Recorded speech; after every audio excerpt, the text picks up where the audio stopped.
service learning workshops that we are doing. This is being sponsored by both the Center here and the Office of Civic Engagement. We have the great pleasure of having Dr. Richard Kiely come over from Cornell, who is the director of their Engaged Plus Research initiative at Cornell. Let me just say a little bit about Richard.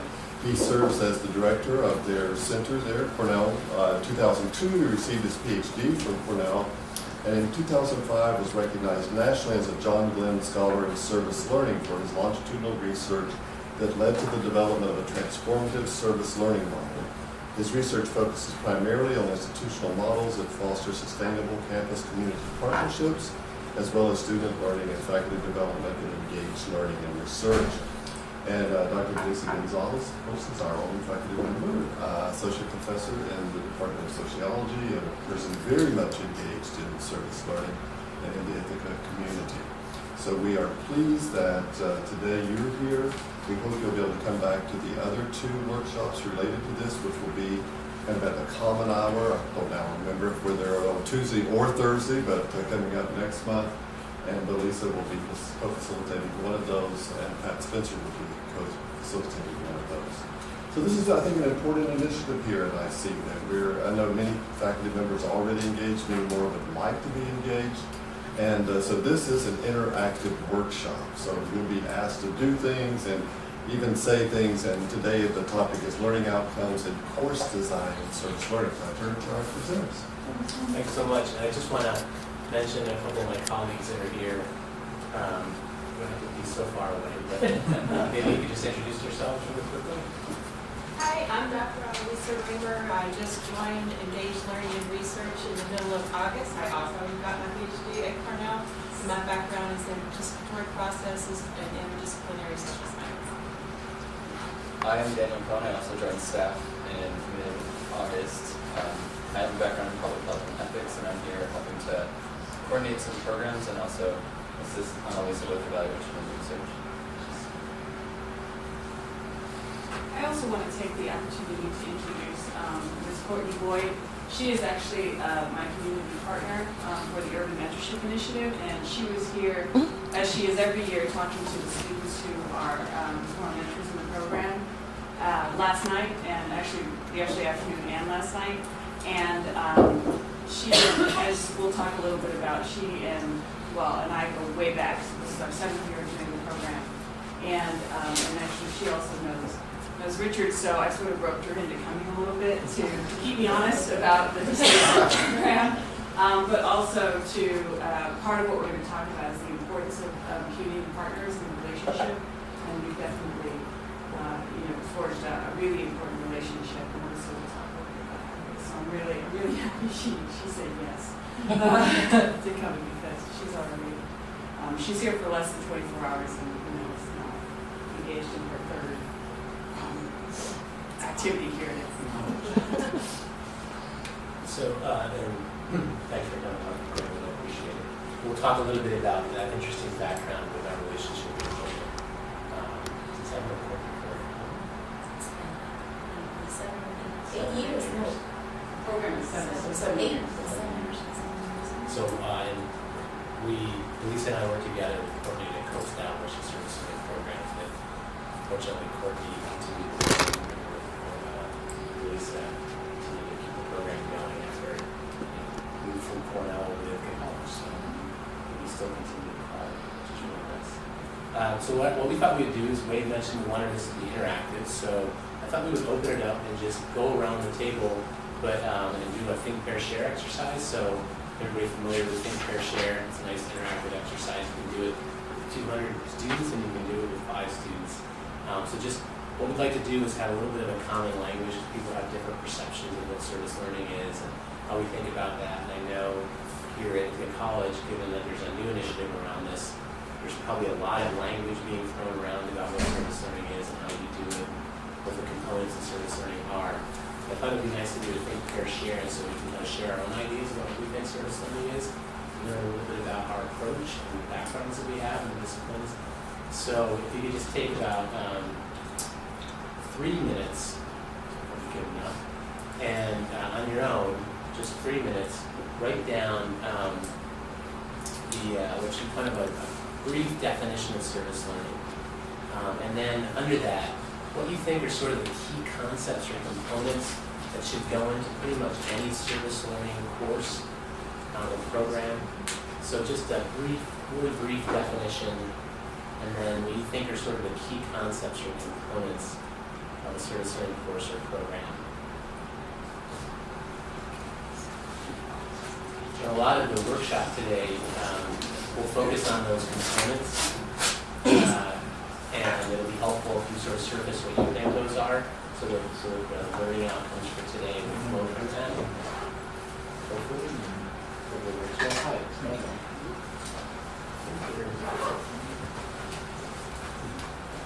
and then after you do that, this is the hard part. Write down your name. And then the disciplinary and what you're thinking about in terms of service learning, whether you started a service learning program or course or not. Write down where you're at with service learning, what you're thinking about doing, the idea that you have. Some of you may be very well versed in service learning, and you might want to revise something or you're improving something, so you can mention that. But where are you with service learning? What are you currently doing? And what would you like to do? Just something to change. Okay, so what we want to get out of this is just a common understanding of some of the dimensions of the definition and the components that we think are important, and also we want to know who you are and what you're interested in, where you're coming from. So, who wants to start? Thank you, Richard. Sure. I'm Belisa. I'm associate professor in the psychology department. I've been here for 14 years. I think I have gone through a lot of experiences that go from experiential learning, service learning, having students volunteer in the community. So I think all these ranges. We were talking about our definition of. Do you want us to go through this? Or? Yep. Oh. Yes. So we see it as an experiential learning activity in which students learn and are involved in the experience. So it's not just volunteering, it's an activity in which the activity has to be tied to the objectives or the learning objectives of the class. We also saw it as something that is it's not just the students getting something out of the experience, but it has to be a mutual relationship, shared learning and collaboration. And we also talk about that it has to be to both personal and professional development. Is that correct? It's not voluntarism. So we put that, we both agree with that. It has to have a reflection component tied to it, and a lot of coordination. And A lot of coordination. So it works good. I think over the years I have been quite involved in a lot of service learning activities. I started doing internships, then also I started working with Academic Plus, which is an after-school program at UGM, working with Marie Bertucci and students in my educational side class. I also have a research team, and the focus of my research team is on applied side. So what we do is program evaluation with the community. So the community organizations reach us and say, we have this program, say a financial education program that we run, we want to know if it's effective, and then we work with the organization, my students get involved with them, and we establish a relationship, and we do the assessment. We're in the process now of finishing an evaluation of Academic Plus, which the results of the evaluation will be used to recommend.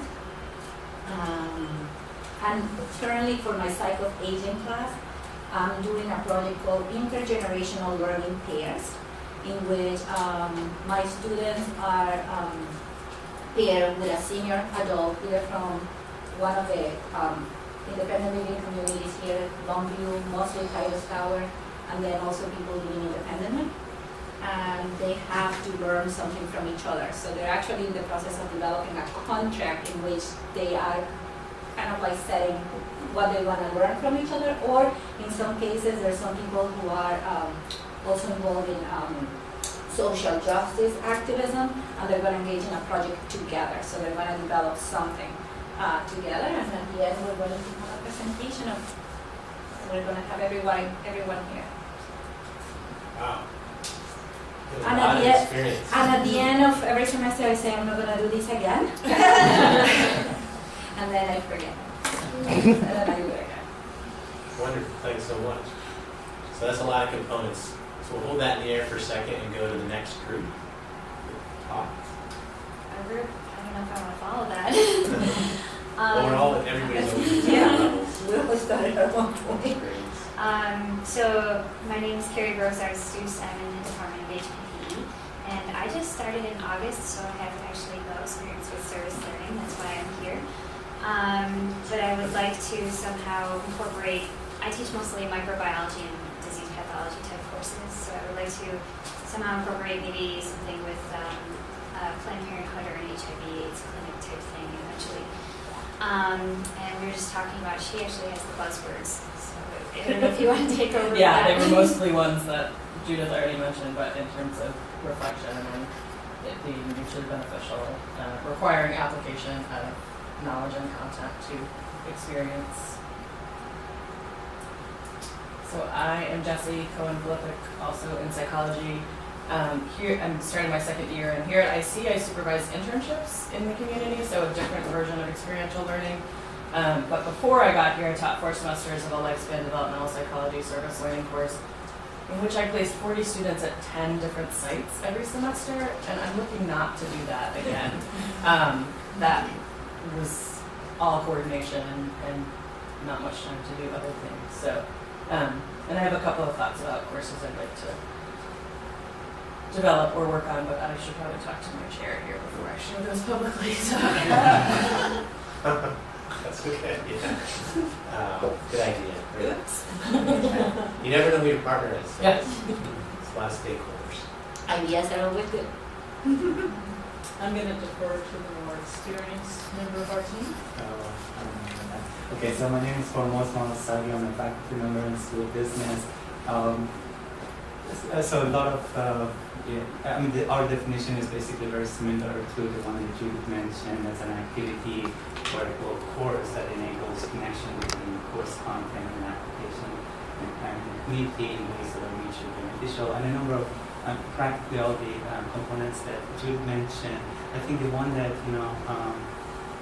that is a faculty guided, there's that faculty guidance in anchoring, there's a guided activity, and the learning goals are identified, both for the course and also the community partner. And something that Catherine mentioned that I think is very important, that it's not a top-down process in the sense of we have all the answers and solutions and that we're there to learn, so the partnership in learning, we all learn and grow together. So the learning goals has to be identified for both parties involved and obviously assessed in the throughout and at the end.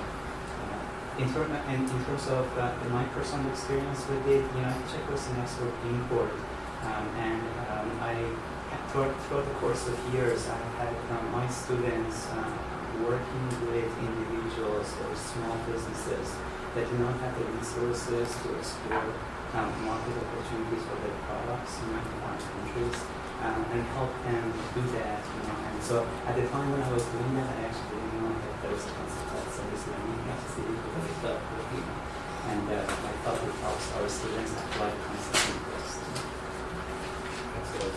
And what's your background? So I'm Catherine Weissman, I'm in the Department of Physical Therapy, and I've done lots of work with students in terms of experiential learning, but not things that I really consider to be service learning because I have that desire for it to be a people partnership.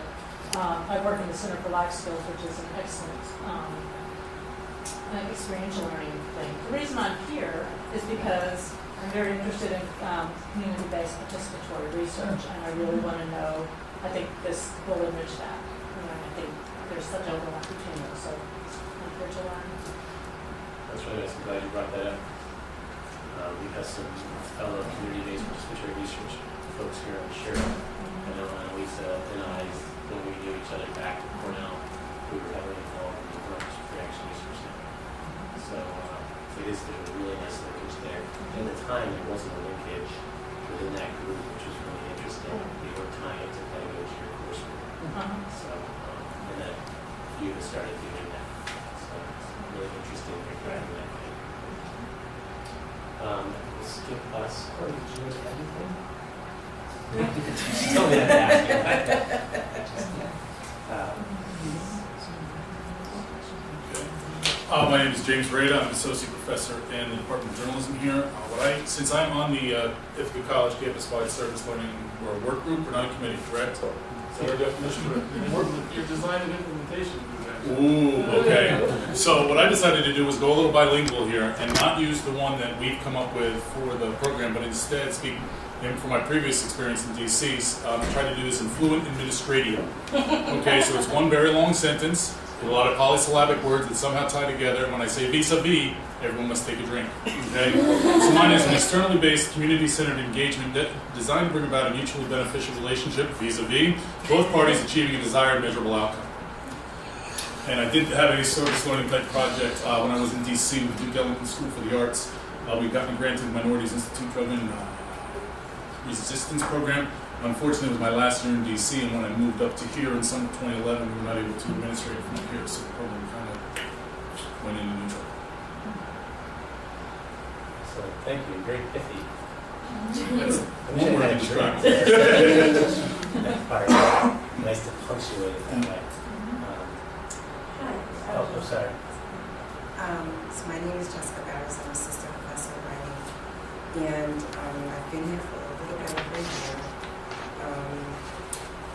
I'm also coming to learn. I'm currently teaching a course that introduces students to culturally sensitive approaches to community work. And I guess that's it for me. Do you have a sense of what you'd like to do part of that course? Or? I have students working with, looking at 4 different population sets, but personally, I'd like to start a culturally centered literacy program for you to follow about. So that's my I'm going to have my first organized project on the 22nd at the Culture Fest. Oh, nice. So I'll have a table and be working with the kids and go together and picture books. Wonderful. Just the writing project. Yes.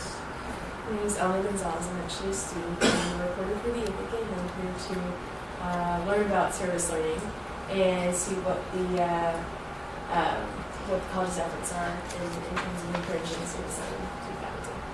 Have you participated in a service learning course? I've participated in experiential learning. That's right here, so it was a great experience.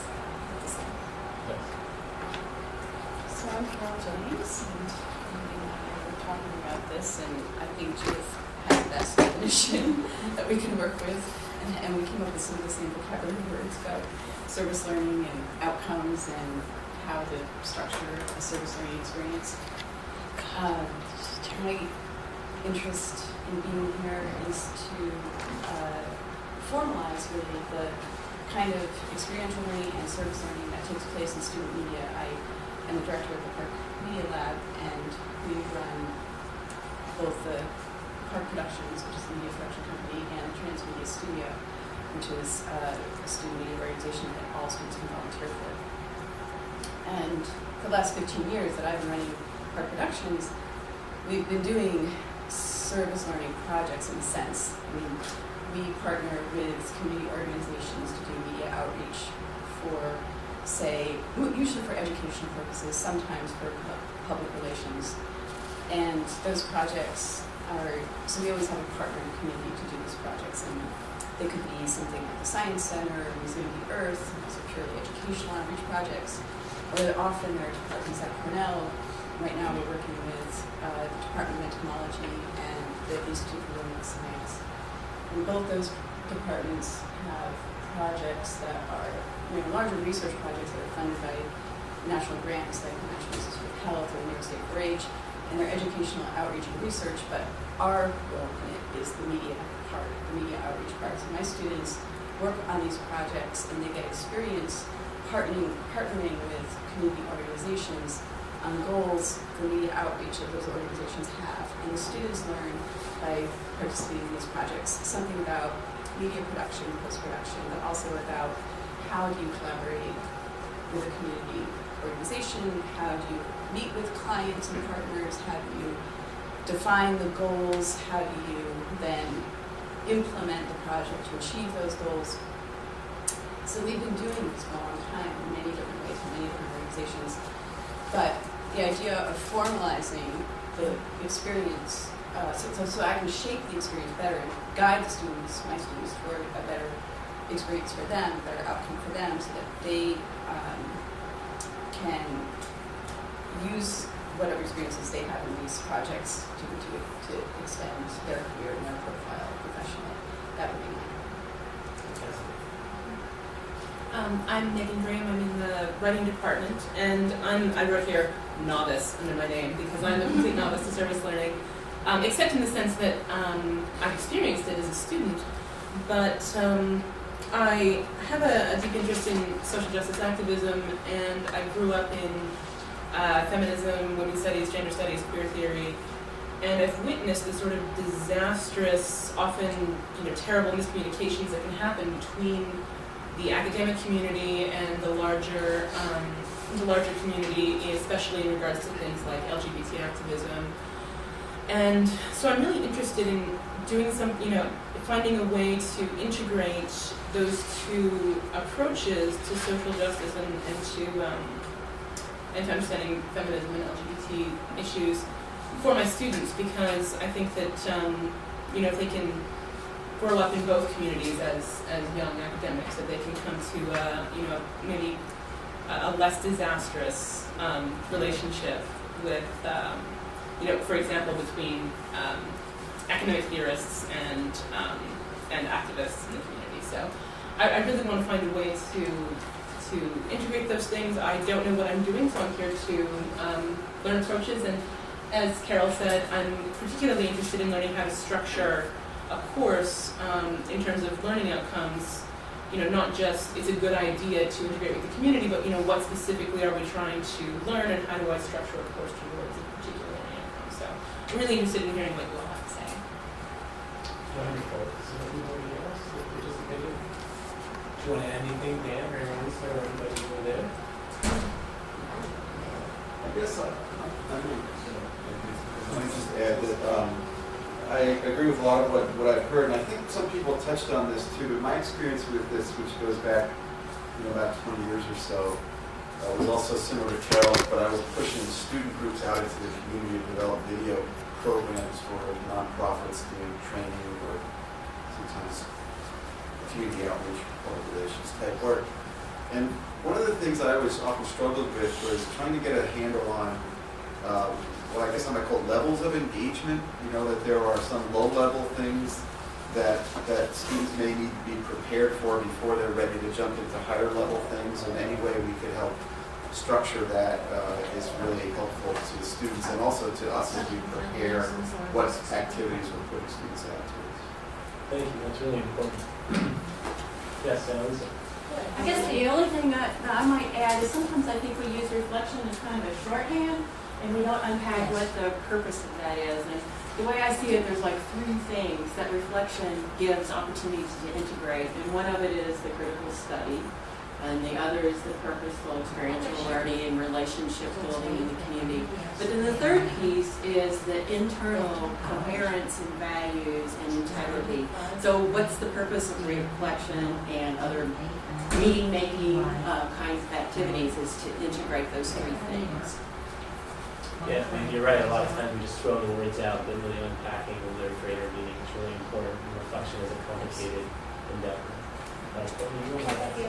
Yes, it was very interesting to hear how you each think about service learning, and I would hope that as you continue to have these meetings and think through your processes, that you also consider the sustainability of the programs that you create, because if it is actually a need in the community,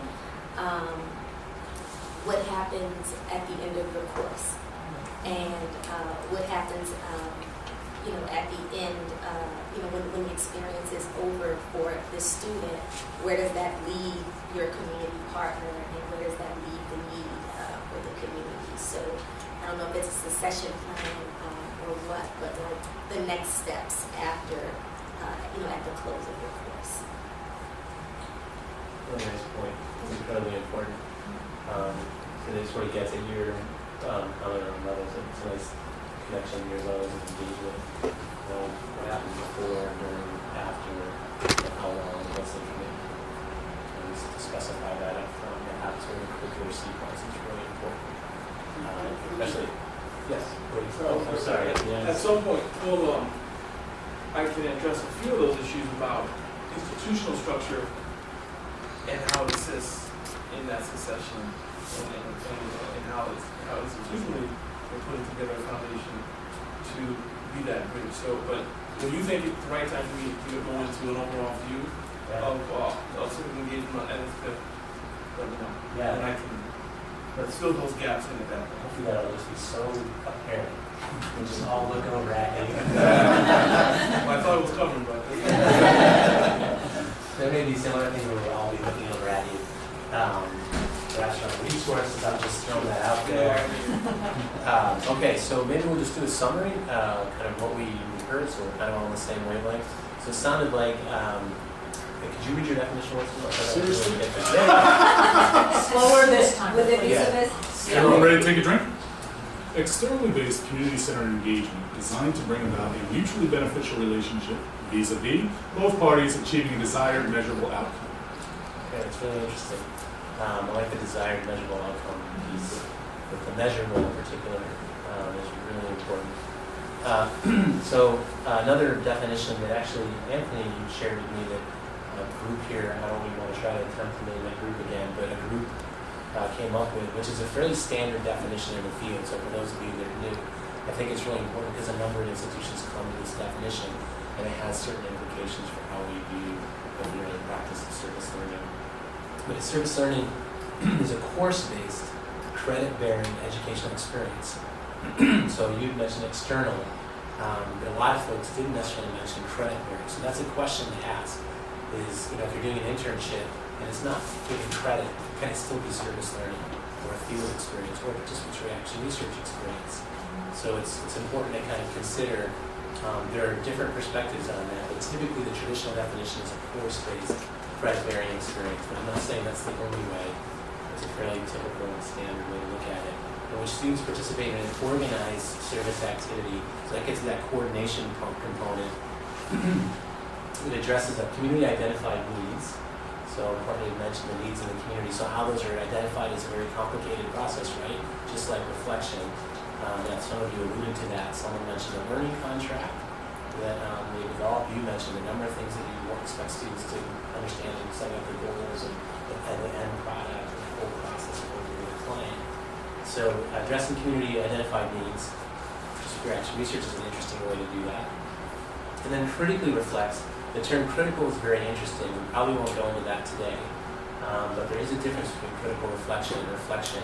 I was just talking to your president. We have a colleague in common. His name is Stephen Brookfield. We invited to campus a couple of years ago. He came to visit. I didn't know they were both at St. Thomas. Stephen Brookfield, just for you to sort of the P, is sort of widely regarded as somebody who knows a lot about reflection. Has written extensively on reflection. He wrote a book in '95 called Teaching. And I'd be happy to share any resources around this. But it's really important to understand that there are different types of reflection, and the critical dimension comes specifically from critical social theory. For some of you that are familiar with that theoretical tradition, it has implications for what you want students to reflect on. So if power, hegemony, ideology are not part of the reflective process, then it's not necessarily drawing from the critical tradition. And Stephen Brookfield has written extensively about that. So, reflection, so many different nuances to reflection and frameworks for reflection. Sometimes we just throw it out and we put an activity next to it, but there are definitely conceptual frameworks that frame reflection before, during, and after. And they get at self, they could get at interpersonal, they could get at the actual issue, the sources and solutions of particular issues, they could get at structural causes, they could get at someone's agency as a change agent, they could get at stakeholder perspectives. There's all sorts of different ways to think about reflection. So I think that's really important that you mentioned that.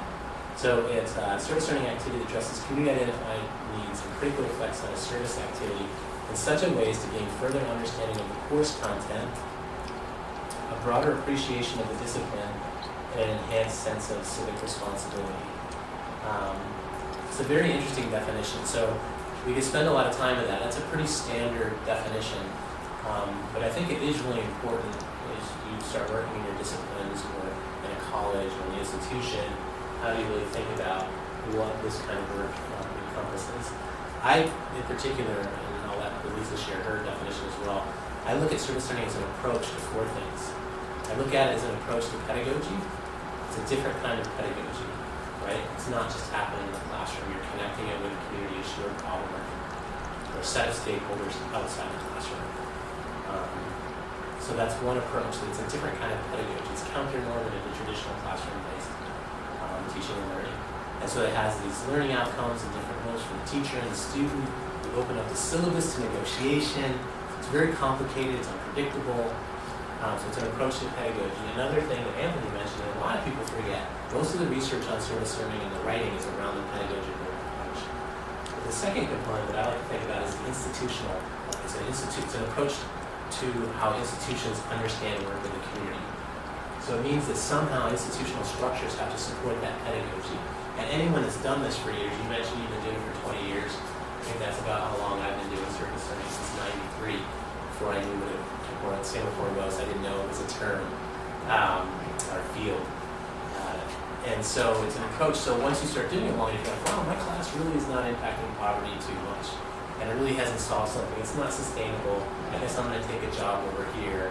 It begs the question about how you develop partnerships, what the institutions are within that partnership, how it's resourced, its curricular implications, the whole curriculum. I work with institutions that literally change their curriculum. That's really hard to do to satisfy community needs. Usually the curriculum is fixed. So that's really important in terms of an institutional approach. And there are people that do research on what a robust service learning institution looks like, but they're often not working around the pedagogy, so they're not often linked.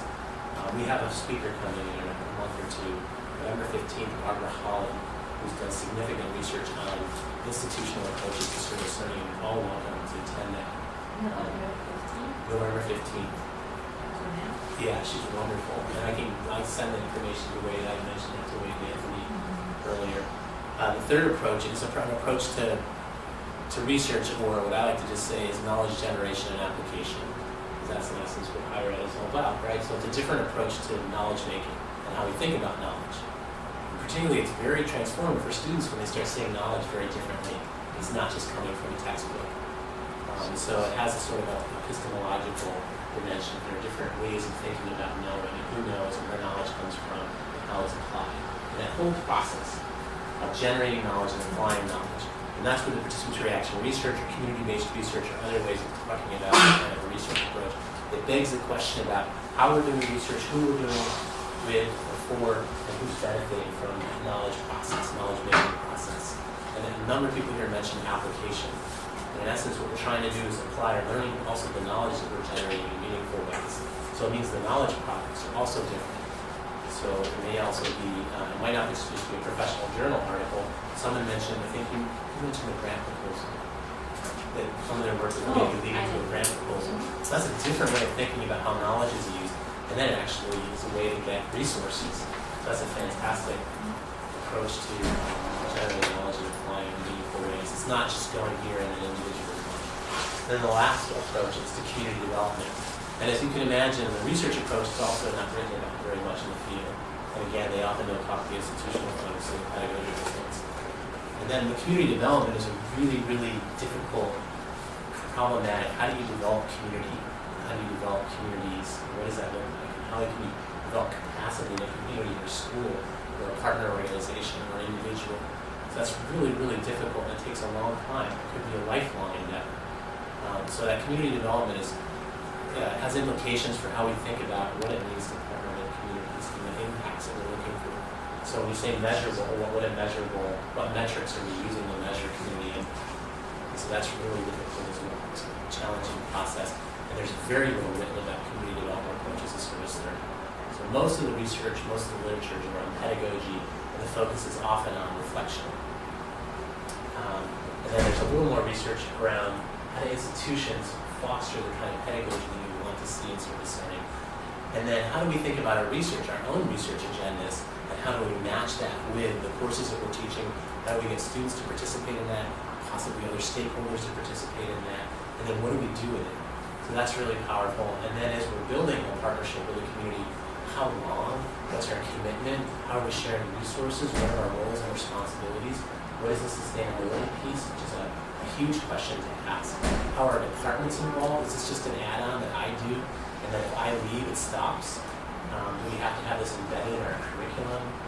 So these are all really important questions, these four approaches. So that's sort of my definition. I like the Bringle-Hatcher definition in terms of the pedagogical piece, and a little bit of that gets a little bit into the community development piece, but most of it really compels people to measure learning outcomes more than anything else. And its value as a course-based pedagogy for students learning. So, I would agree with all of that. And, you know, instead of sort of adding some other stuff, a couple of things I wanted to say is I actually think your approach is influenced a lot from how you come to service learning. So a couple of folks have said, well, I did it before I knew what it was. I would say that that would be for me as well. I did community action research before I knew that that's what it was called. You know, so I think there's a lot of that. And I actually come from a community organizing background. So for me, moving into a service learning was they weren't my community partners. There were a few people I worked with. This was in Atlanta when I was doing my PhD. And then, my affiliation with Emory, was a resource. It's like, okay, well, if we can connect these two things, right, then we can use some of Emory's resources, right? And so the way that I came to the institutional piece was from an organizing understanding, which is you just make it work. You figure it out. You figure out how to get people to donate stuff and resources and people to do things on the cheap or for free. And, and that's actually one of the things that I try to teach my students. Because I come from the social justice orientation and social justice is not going to be funded.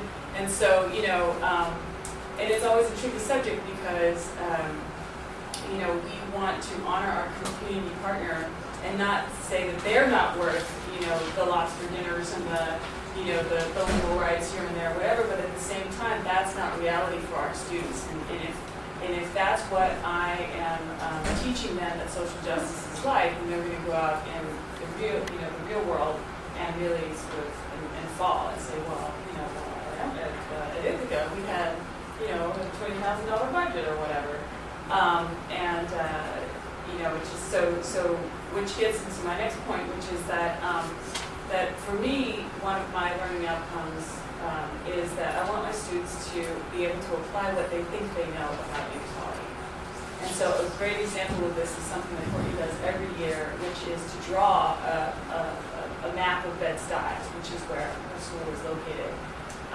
And over the years it's changed, and so it's a physical picture of what structural inequality looks like. So, and one of the main points in her drawing that map is that the G train is the main train that goes through Bed-Stuy, and it's the only train that doesn't go into Manhattan. And and the students are, that's just happenstance. And that's actually by design. That's what city planners are for, and that and then we also saw that in Atlanta, we see that in San Antonio, we see that in Chicago. So we sort of say, this is what structural inequality looks like. So that definition I gave you in my social inequality class, this is what I'm talking about, and this is how it affects these students and the lives of people who work in that community. And so they, right from the jump, they start to see things differently, and put, really be able to put visuals to, this is what unequal access to education looks like. This is what it means to not be able to access the internet whenever you want. Right. This is, and more recently, this is what gentrification looks like. So Bed-Stuy is no longer Bed-Stuy; it's East Williamsburg. And so all of these structural nature of inequality really starts to connect in their minds in a way that we couldn't possibly have done, or I couldn't possibly have done in my social inequality class, where we talk about all of the same stuff. And so critical piece for me in my service learning course is that they begin to make those connections so that, again, when they go on, and a lot of them are interested in continuing their social justice work, if not for their job, as part of their life, that you be able to recognize what inequality looks like, not just the definition of it in a book or and so so that applied piece is really important. And I think the piece that we're moving to is the importance of your relationship with your community partner. So while all of this is very overwhelming, especially for those of you who said, well, I'm coming in here and I really want to know, I can say right now, if I knew everything that I knew before I started and was sort of brought into it, I don't know I'd be able to write a syllabus. I don't know that I would be able to create a partnership because because thinking about the sustainability piece, okay, I cannot let my community partner down. This cannot just be a 2-semester thing or a 1 semester. The Urban Mentorship Initiative is a year-long commitment, and that creates a lot of obstacles. But Courtney students don't go to school for 1 semester. We recently started a partnership with the high school. Those students don't go to school for 1 semester. As it is, they don't follow our calendar, right? And so, and that can be very, very overwhelming and daunting. But I think it's absolutely important to think all of these things, if only to avoid some of the pitfalls that obstacles that those of us who didn't know all of that. So thank you. So I think what we're going to do right now is just we're going to move to a really concrete exercise, which is to think about learning outcomes. And so, really one of the main, one of the main objectives of today's session is to walk away with a sense of how you craft learning outcomes in a service learning course. And even if you're sort of in the ideation stage, it's helpful to put some outcomes down on paper and have a sense of how to do that. And the other piece is that goes along with what James talked about is to think about how we can create measurable learning outcomes to sort of inform what we're going to do.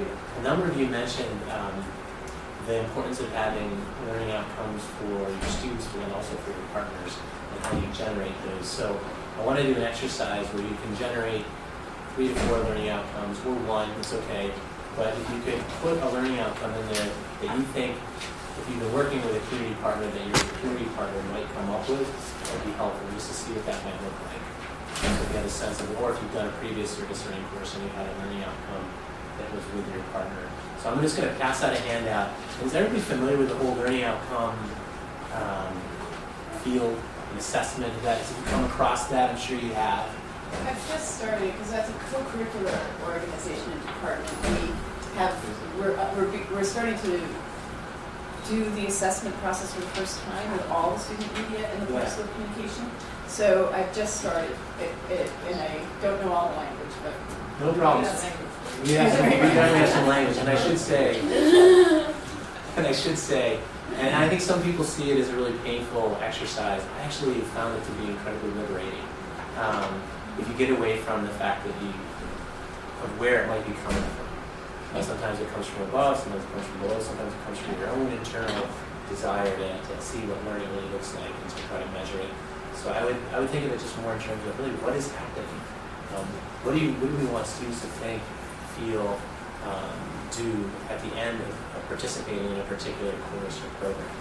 And so I have some handouts here. I have a lot of resources that I'm not going to go over, but I'm just going to give to you because it's there's a lot of information here to digest, and I think a lot of it's straightforward, but it's examples of different kind of learning outcomes that different institutions have come up with. And then I have some templates that I've used in the past that I think are really helpful. And I have a couple of handouts that you can draw from to write your learning outcomes. And so I'll go over that once I get it all handed out. So, and then we have some example learning outcomes, just so you can see what I have some that I constructed for a course that I developed in 1993. It was a global service learning course. So you can kind of see what different examples are. Also, repeat, who was the author of the definition of service learning? Oh, I'm sorry. It's Robert Bringle. Yeah, it's Bringle. And I can, like I said, I can send you. I'll send Wade any bibliographic references if you need. Some some nice handouts and some standard texts. And I try to mention things as I'm going along that I think are helpful. Julie Hatcher is his partner, partner in service learning, not partner in marriage. And they work at Indiana Purdue University. Bob is actually now retired, Bob Ringel, and he's at Appalachian State as a visiting faculty member in psychology. Really interesting guy. He's very interested in quantitative measurements of service learning impact. He's written a bunch of books, but one of them is on measurement, truly quantitative measurement. While we're talking about resources, there's also, there are conferences and regional consortiums and all sorts of stuff that get together around these issues that can also, a lot of this, these resources come from places like that. And so I guess the point there is that we don't have to reinvent the wheel. There's, and Richard is incredibly generous with sharing resources. And I know Pat Spencer, who I don't know if everybody knows, but has been doing this at the college for I don't know, something, I don't know. Where she's teaching right now, which is why she can't be here, but she will be part of the next in this series of workshops. And so she's also a wealth of resources and very generous with her knowledge. Okay, so the most important thing to think about when you're thinking about learning outcomes is the verb. I know that sounds crazy. It's all about the verb. So, and there's different ways of thinking about learning outcomes. One model that I've used in the past I think is really helpful. It tends to be heavy cognitive, but I think that's mostly what learning outcomes tend to be. So we can put a number of different types. There's other frameworks that we can use, but just for now, I'm going to share resources. Has anybody heard of Benjamin Bloom's taxonomy? Okay, so Bloom's taxonomy tends to be really useful. What I like about it is it helps us think about different kinds of learning, and then also the developmental nature of learning, so that often what I usually do when I start service learning in a class, I'll say to students, how many people here can read? And everyone raises their hand, basically.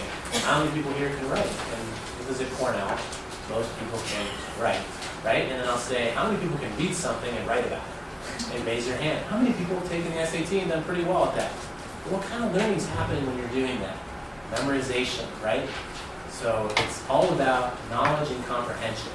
And if you look at this handout, Bloom's taxonomy, those are the first two fairly low-level learning skills that most college students have mastered by the time they get to college. And guess what? When we do service learning, we move up toward application, analysis, synthesis, and evaluation, and even creativity, right? We go back to creating knowledge, which is crazy. So students, guess what they do? They get up in their seats, and they jump up and down, and they clap their hands. Thank God, I don't have to memorize anymore. I'm good at that. I'm a master. I can teach anyone how to memorize something. So one thing to think about when you're doing service learning is it's a fantastic opportunity to go up this Bloom's taxonomy, right? And start thinking about how do we get them to do problem solving, problem finding? How do we get them to apply what they've already memorized many, many, many times over, right? How do we get them to analyze different models for doing particular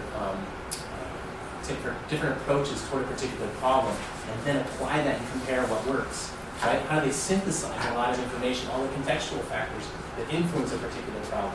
These are really complicated. And guess what they say at the end? Unless I would say they have a problem, they usually say, boy, there isn't just one answer to this particular problem, right? So it's really difficult. They get very upset about that. The SATs, yes. Right, and so it's a very different way of thinking and knowing, and so it's really important, I think, to have some taxonomy to draw from. There's another really good taxonomy that's more service learning oriented, because this you could put into any course. There's a D-Think. Has anybody heard of D-Think? So D-Think wrote a book about significant learning experiences, and he has another framework, and I did bring a couple of, it's a long handout that I got from the medical school at the University of New Mexico that I can give to some folks, but it combines Bloom's taxonomy and D-Think's sort of framework. And D-Think gets a lot at ethics and diversity and human nature and caring and things that you don't necessarily find in the cognitive framework. But for now, just so we get accustomed to learning outcomes, let's take Bloom's framework and try to generate 2 to 3 to 4 learning outcomes, also thinking about your community partner. If you want to make an attempt at something beyond the Bloom's taxonomy, that's fine.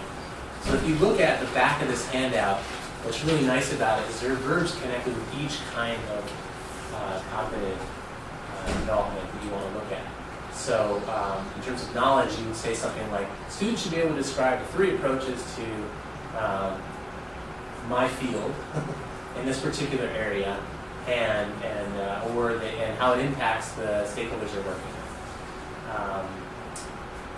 You can have, understand is explain why those approaches work, and then at apply, you could actually demonstrate it, how it works, and then you have to analyze. But each level has its own set of verbs. So depending on what you want so think about what you want students to learn, and then look at this list and try to mix it up a little bit so they're not all down by knowledge and understanding. I would encourage you to move up towards apply and analyze. And then I have a handout that just shows what I did for a Nicaragua course where we used to do health clinics in the Atlantic coast of Nicaragua. So some of the things that I had were describe and explain critical events in the history of Nicaragua, and in particular the North Atlantic coastal region, and their implications for the health and well-being of the Puerto Rican community. This is the community we work with. And so I know that in order for them to understand the health problems, whether it's malaria or dengue or access to water or access to education, what have you, they have to know a little bit about the culture, the history of the place, right? Traditional approaches that have been used. You could play with that in a number of different ways, but there's some historical component to the community that people are working with. So for me, it should always be a learning outcome.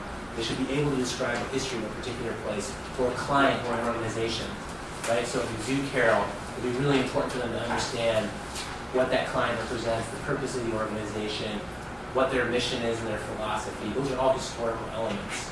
So that's one example.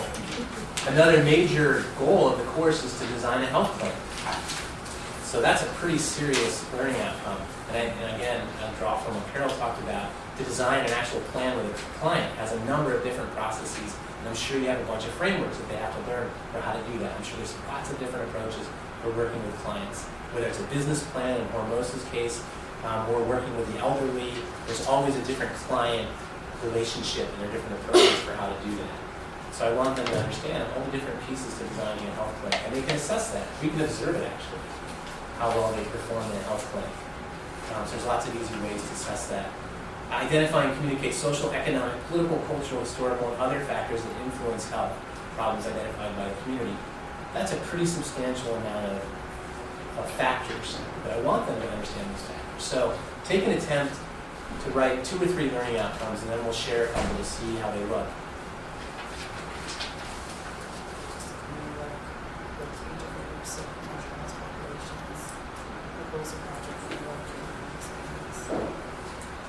Nice.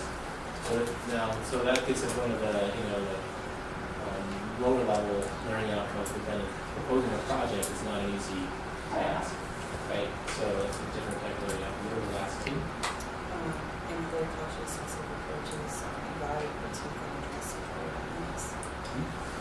Okay. I couldn't hear you. I didn't hear you. The last one, evaluate, critique, and address power dynamics. So one of the things I love about when you get toward the evaluation, and it's a really good learning skill for students, particularly in service learning, is you can work with them to develop a rubric or a set of criteria for what you're evaluating, right? And that's a really good skill set for students to develop, is to understand the meaning of what it means to develop a set of criteria to evaluate the quality of something, right, or the success of something. We often come with our own rubrics and our own criteria.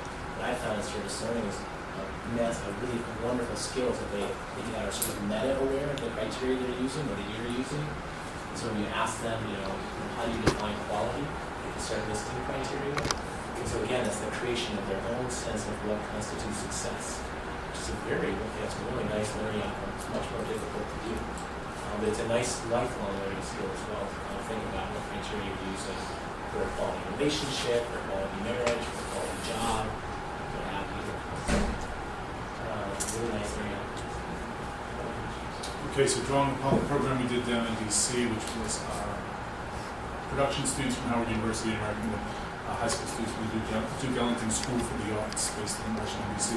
So for the students that I would have been working with from where I was teaching at the time, Howard University, it would have been to observe, identify, and describe barriers to learning among high school students, specifically as it relates to our program on a broader level, with the objective being that the high school students aren't going to come up to me and tell me why they don't like what they're doing, but they will talk to the Howard University students much more readily. And then from there, they're going to develop a specific programmatic approach to address that through the context of what we were doing with media literacy. And then number 3 is that they would, ideally, the students that I had would be developing a curriculum type endeavor that would, with measurable outcomes, that would give us a beginning and an end point to be able to implement it and then assess it. Fantastic. So can everybody kind of see how the developmental sequence of that? They're identifying and describing, but they're not just leaving it there, and they're saying, okay, so now come up with something to address what you've identified. So I think that's a really, and then to evaluate it, which is, so there's all sorts of learning outcomes within that, those particular learning outcomes.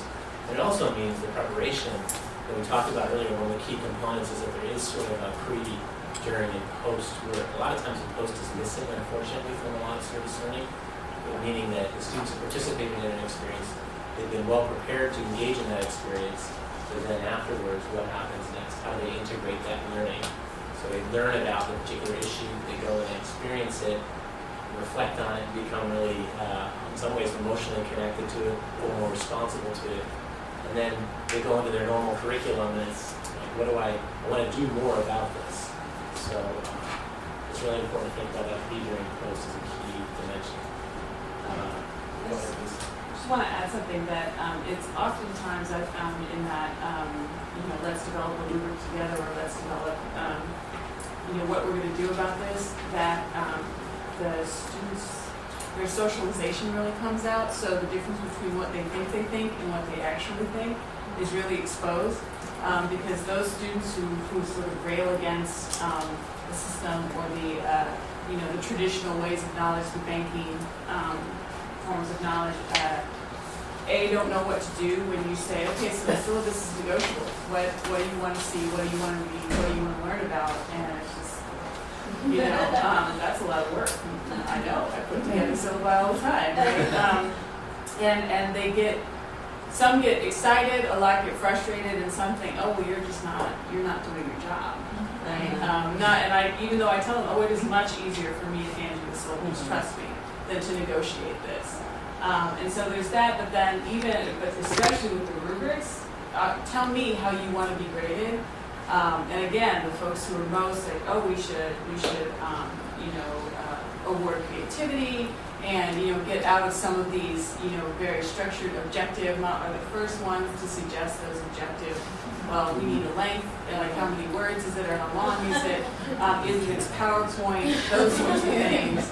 And so those points are really great. I know it's over but learning moments, right? To be able to say so. Here's one of those places where putting your beliefs into action, right, is actually really difficult because you're relearning how to engage with the world, and and that I think is one of the most I don't know if it's the most important thing, but it's a significant learning moment for students because how difficult it is to actually not do the traditional type of learning on both ends. So it's difficult for us because I always want to jump in and say, well, here's the answer. They come to it every year, and I just tell you. And it's difficult for them, because they have to struggle with something that they're not used to struggling with. And they started off clapping and saying, yay, I don't have to do this. And then when they actually get to those, deeper levels of learning, I found. So that's to sort of make a point, but also as a warning for those folks who haven't done this, is that if they're frustrated for doing something right, that's the point. There's a really nice article that you can use in that teachable moment that I've incorporated in all my classes, and it's probably the best journal in Michigan service learning is the Michigan Journal for Community Service Learning. It's all the articles are available online. It's the Michigan Journal for Community Service Learning, and except for the current issue. There's an article that was written by Sarah Ash and Patty Clayton, And it's, I think it's called Service Learning as a Common Normative Approach. And the actual research they did research with their students on why service learning is different. And so when students get that moment, like I'm engaging in something very different than I'm accustomed to, that article's wonderful because they have a 2-page chart of all the differences that they identified. It's about their role, the teacher role, the activities, how the learning takes place, bringing in community partners. It's a really nice article to throw in because then they don't feel so uncomfortable about the process. They look at it like, oh, okay, so this is normal. I should be feeling this way. Can you name that article again? It's Sarah Ash and Patty Clayton, and it's Service Learning as a Counter-Normative Approach. Yep. I'm being stalked.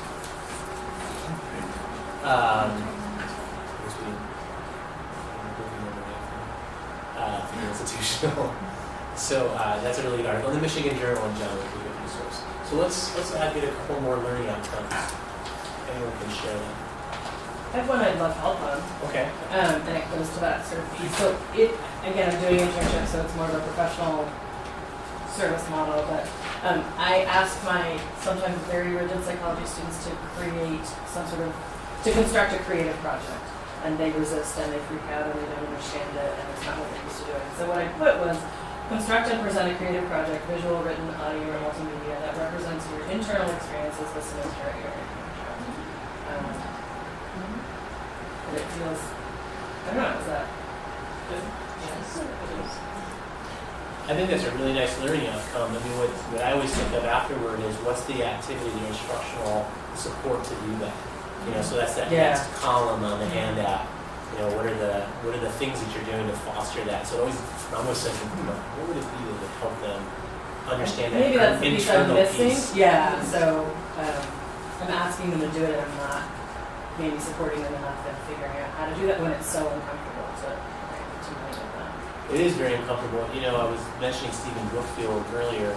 He has that critically reflective teacher. He has all these great exercises for people.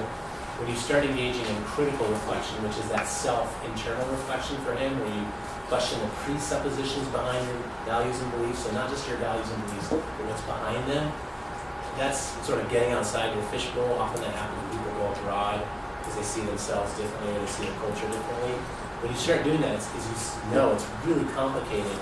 He suggests that we model that before we ask our students to do it. He's so good at that. He'll literally get up physically when he's presenting, and he'll take on one identity and then question that identity. He'll walk over to the other side of the room just to get people. So that would be, I could certainly. So that's one thing. But I think modeling that and providing any examples of what that might look like, or even it could even be fiction or nonfiction. You know, something that or poetry to get at some of that internal, which is difficult to describe. I think sometimes. I think it's the activity that is the key to that one, the support. And then assessing that is also complicated because what would constitute a successful rendition of an internal process? It's just doing it. Yeah, right. Did they do it? I think you could also, this is also part of the critical reflection, right, with the internal piece. And then examples about how you, is it creatively express that? And so, it certainly goes along with potentially the e-portfolio and, some of the institutional level. Right, we love it. But I've also found that that most, the students will say that they're confused, and then if you start to talk about it, one or two will be like, oh yeah, I really want to do that, and then they become the teacher, it sort of moves into another part of service learning, which is that, oh, so you mean like the poetry I wrote last night, or and then you start to learn stuff that they're already engaged in, but they've compartmentalized. Absolutely. Right. So this is psychology. It's measurable. It's right. And so far the assessment has been a process conversation. How did it feel to do that? You were all really freaked out, but I like that. Thanks. Another learning outcome. We're getting close to the time. We can certainly use the e-portfolio moment to turn to Anthony, since we talked about that. That's an institutional question that's, we're addressing it in Cornell right now.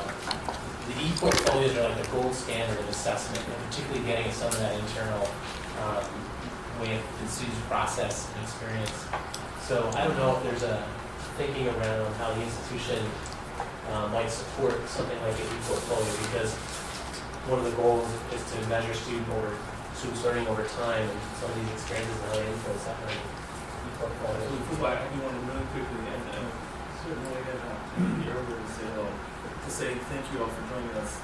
So for those back in 19 and last year, I was given in charge of helping to usher in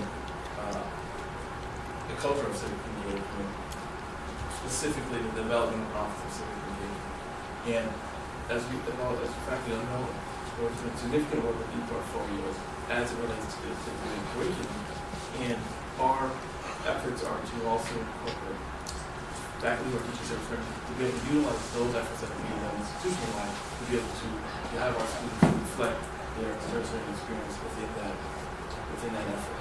And so that's what's great. But I also want to very quickly, so you mentioned about partnerships that you have long-standing, new partnerships that you hope to direct you to the Office of Civic Engagement. One of the fundamental purposes of the Office of Civic Engagement is to be that support system, to ease that burden on faculty who have to manage that relationship. And then it allows us to be able to build in some mechanisms that have sustainability to it.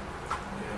So if I can leave you with anything else about that Office of Civic Engagement, that utilize this as a resource that's intended, which is to help develop partnerships, whether they're long-standing or whether they are new. So reach out to us, 274-3686. That's where you reach us for. 274? 274-3686. And I know, Wade, we also have a number of resources here in terms of course design and learning outcomes. And I don't know if you want to share. Oh, I do, but I also want to know, we're at our time, Right. and so I don't want to run anybody off, because oftentimes it's the after talk that we do, But I do want to say, as we kind of go to close, that we have 2 more of these planned this fall. I have the dates right here. Great thing about an iPad, you can get it right up. Don't have to guess anymore. Tuesday, October 15th at the noon hour, from 12 to 1:30. Yeah, I thought, is that a fixed Yes, start it's- time? Because like, I have class at 1 time. Well, come for as long as you can. Come for as long as you can. And that's the one I really want to go to. Yeah. The assessment. Richard will be back, but Pat Spencer will be here to co-facilitate with Richard. Then Belisa will be back with Richard. Hopefully we'll be back on 2, but Belisa will be co-facilitating the one on October 29th, also at the common hour, 12 to 1:30. And so come as long as you can. These are meant that and Richard's graciously invited and opened up several things that you're having at Cornell that we are welcome to come to as well, and we promote those here. And then we are also talking about the Office of Civic Engagement and Center for Faculty Excellence. We're beginning to discuss having an Excellence Institute on service learning at the end of the year. And we are hoping these sessions that will help prepare a small group of people who would be we hope would then apply to be part of that institute. We could have up to 10 people in the institute. We haven't got decided on length and all of that. But we're very excited about it because it will actually be designed to help us produce courses that can then be, some of them will still go through approval, but others could just be simply things that are added to courses, extended courses. Anyway, so this is an important series. I think it's the first time that IC has had a series on service learning. I've only been here a year, but they seem to have been here longer. And, you know of it. Yeah, I don't want to say that. Yeah, there may not, it may have been, but this is a kind of concerted effort, so I'm really glad you came today. And Anthony and I talked about sharing resources. We have the Office of Civic Engagement as well as the Center has. We'll put some of these materials up on our website. We videotape, so you can tell your colleagues who couldn't come today that once that tape hopefully can be downloaded and quickly edited within a few days, it'll be available to them. Hopefully we'll edit out the parts where people are just sitting there working on something that's not necessarily instructive. But, so anyway, the idea, I think we're off to a great start. Thank you, Ricky. Thank you, Belisa, for being here. Thank you all for coming. Any last things? I just want to mention the next one, we'll get a continuation of this, so these other 2 columns, the next one will spend more time on the development of learning outcomes, the things, instructional activities that foster those in the assessment, and then how to develop a rubric will be part of that. And then the other thing is I brought a bunch of resources that are different ways of thinking about the components in service learning and learning outcomes. So just a lot of examples that you can look at that are it's a fairly self-explanatory set of handouts, and then different models for service learning. So there are also different approaches for thinking about the course and how you embed the service piece. So those are all up there, and please grab a copy or a copy for a colleague if they're enough for everybody here in Livingston. Thank you for your generosity. I want to say thank you again, Courtney, for coming. Did you come all the way from Brooklyn? I did. Not just for this. No. Oh, yeah. Well, thank you for coming. Thank you for having me. As we know, Brooklyn is the artisanal center of the world these days, so why anyone would leave it, I'm not sure, but Exactly. so thank you for coming. Thank you Thanks a all. lot, everybody.